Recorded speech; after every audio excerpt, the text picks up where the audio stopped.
स्वागतम। भाई रिश्तों का क्या महत्व होता है, क्या मतलब होता है? जितने भी हम जिसके साथ पैदा होते हैं, हमारे भाई बहन, माता पिता और जो भी रिश्ते होते हैं हमारे जीवन में।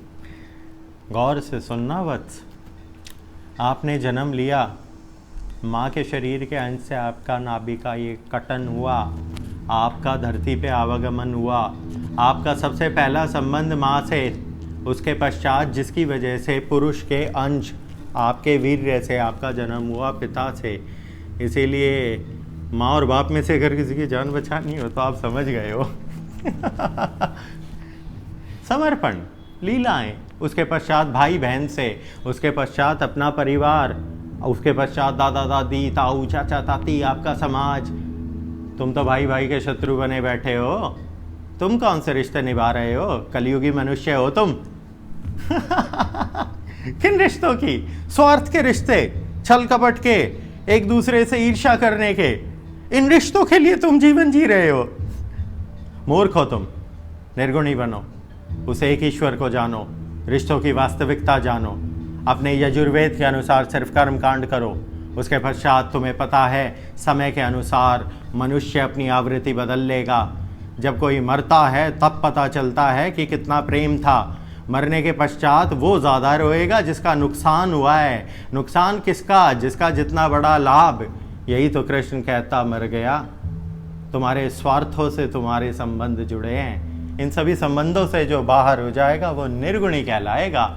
तो रिश्तेदारी निभाएं आप सब लोग वासुदेव कुटुंबकम की, कि सभी मेरे अपने हैं। इसी तरीके से आपको जीवन जीना चाहिए। पूछें भाई, ये बताओ कि यज्ञ क्या होता है? जो कहते हैं कि अग्नि में कुछ कुछ डाल दिया वो यज्ञ होता है, क्या महत्व क्या है?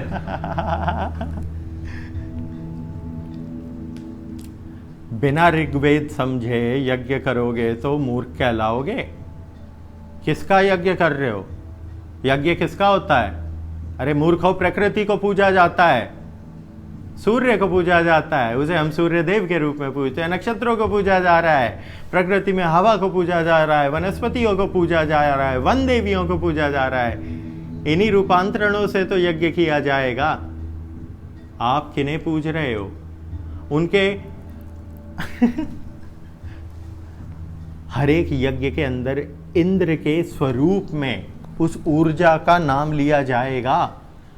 अब वो इंद्र जो वर्षा है, जो प्रकृति है, उस प्रकृति को पूजा जा रहा है। वेदों के अंदर ऋग्वेद में वही चीज बताई गई है। वो जाने बिना तुम यज्ञ कर रहे हो तो किसका कर रहे हो?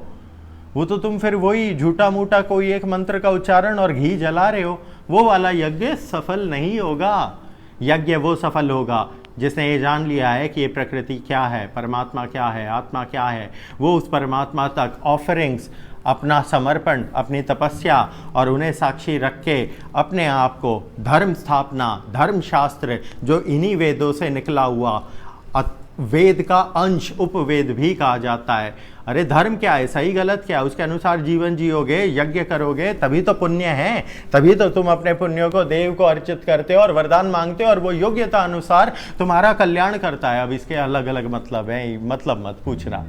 क्योंकि भौतिक वाला कहेगा इसे समझा, दैविक वाला समझ जाएगा, आध्यात्मिक वाला और गहराई तक जाएगा, भक्ति करेगा और फिर वो भी आध्यात्म से उस परमेश्वर से जुड़ जाएगा।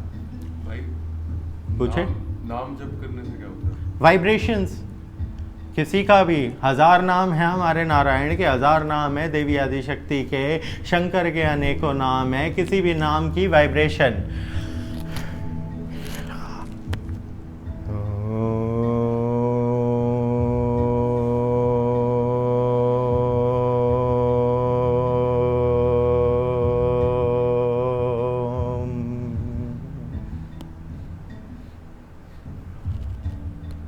जितनी गहराइयों तक तुम्हारी वाइब्रेशन जाएगी, सब कुछ ओम से शुरू हुआ। केशव, केशव का नाम उसे जपो, कृष्ण का जपो, जय श्री कृष्णा, जय श्री कृष्णा, कृष्णा कृष्णा कृष्णा कृष्णा। ये वाइब्रेशंस जा रही हैं, ये भक्ति होती है। भक्ति साकार होगी, तुम्हें वो परमेश्वर की ऊर्जा अपना कोई एक रूप दिखाएगी, तुम उसके प्रति समर्पण करोगे। ये पुराणों की भक्ति है और यही सत्य है। मूर्खार्य समाजियों, और पूछे?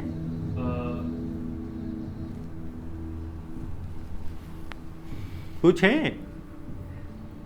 अच्छा, कृष्ण जी ने यूँ कहा था कि कर्म को यज्ञ की जैसे करना चाहिए। अरे उनका हर एक क्या मतलब? यज्ञ, यज्ञ क्या है? यज्ञ का मतलब ये थोड़ी होता कि आपने घी जलाया, उसमें आहुति दे दी, आग लगा दी, खुश हो गए। ठीक है, मूर्ख हो क्या? लोहड़ी थोड़ी बन रही है, लोहड़ी के अंदर भी परमात्मा को ही पूजा जाता है। आग जलाने को यज्ञ नहीं कहते। यज्ञ कर रहे हो तो वो एक कर्म क्रिया है। यज्ञ करने से पहले जो कर्म है, माता पिता की सेवा करना, प्रकृति के प्रति क्या आपका कर्तव्य है, गौ सेवा होनी चाहिए, छल नहीं करना, झूठ नहीं बोलना, सत्व गुण संपत्तियों का पालन करने को ही तो पिछले युग में भी कहा था पार्थ। और फिर कह रहे हैं पहले सात्विक बने, कर्म करें। आपका कर्म ही यज्ञ है। हर कर्म को यज्ञ की तरह करना चाहिए। और कुछ? आप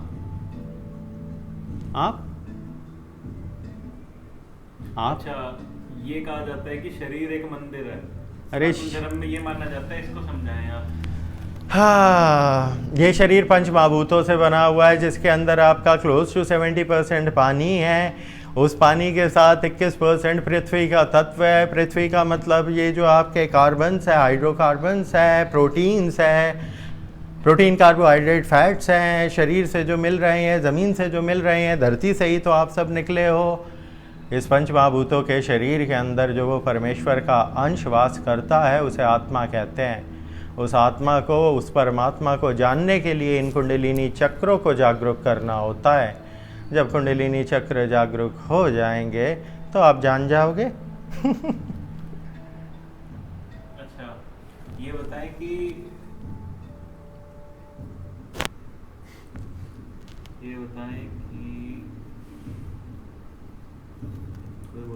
नींद कितनी जरूरी है और कितने घंटे हमें सोना चाहिए? मनुष्यों के अनुसार है, आपकी जीवन शैली के अनुसार है कि आप काम कितना करते हो, उस काम में फिजिकल लेबर कितना है, कितने पसीना निकल रहा है, कितना पसीना निकल रहा है तो कितने सॉल्ट रिलीज़ हो रहे हैं, कितना काम हो रहा है, कितनी कैलोरी बर्न हो रही है, उसके अनुसार भोजन करना होगा। ये सारी चीज़ें जब आप समझ लोगे तब आपको पता चलेगा कि एक नॉर्मल मनुष्य को 8 घंटे की नींद आवश्यक है, ताकि आप 1/3 अंश तक तो जाएँ अपने 24 घंटों के। आपके दिन में 24 घंटे होते हैं। नक्षत्रों के अनुसार इसका 1/4 अंश कम से कम तो आपको करा जाए। कम से कम 6 उसके लिए जो योगी बन गया है, जिसने बहुत ज़्यादा अपने आप को समझ लिया है, जो सपने नहीं लेता। और जो सपने लेता है उसके लिए तो 12 घंटे भी कम है। वो तो दिनों तक सोते हैं, 15-15 घंटों तक, क्योंकि उन्हें शरीर करने से रोक रहा है। राहु और केतु ने उस शरीर पे नियंत्रण पा लिया है। राहु मीठे सपने दिखाएगा, केतु बेड में से बाहर निकलने से रोक के दिखाएगा। यही तो उनका प्रतीकात्मक अंश था उन देवों का। जो मून की ग्रेविटेशनल पुल है, ये समझ आ रहा है? नहीं आ रहा है तो कॉल कर लीजिएगा, जुड़े हमसे, बताएंगे। अच्छा, ये बताइए सबसे बड़ा पाप क्या होता है संसार में? इसके तो अनेकों रूप है पार्थ। पाप और पुण्यों के अनुसार देखा जाता है। सबसे बड़ा पाप वो था जो अश्वत्थामा ने किया था, समग्र वंश का विनाश करना, और वो भी गलत के पक्ष में होते हुए। दुर्योधन गलत था, इस चीज़ की अनुभूति सबको थी। कर्ण को भी पता था कि मेरा मित्र गलत है, लेकिन उसने मित्रता को ऊंचा समझा और पाप के पलड़े में वो जाके खड़ा हो गया। उसी प्रकार अश्वत्थामा को लगा कि मेरी मैत्री, मेरा समर्पण, तुम्हारा समर्पण सिर्फ धर्म के प्रति होता है। तुमने किसी मनुष्य को अपना समर्पण का केंद्र बनाया तो तुम्हारा नाश अवश्य होगा। इसके प्रतिकार में उसने जो किया, उत्तरा के गर्भ पे हमारे वंश का अंत करने की कोशिश।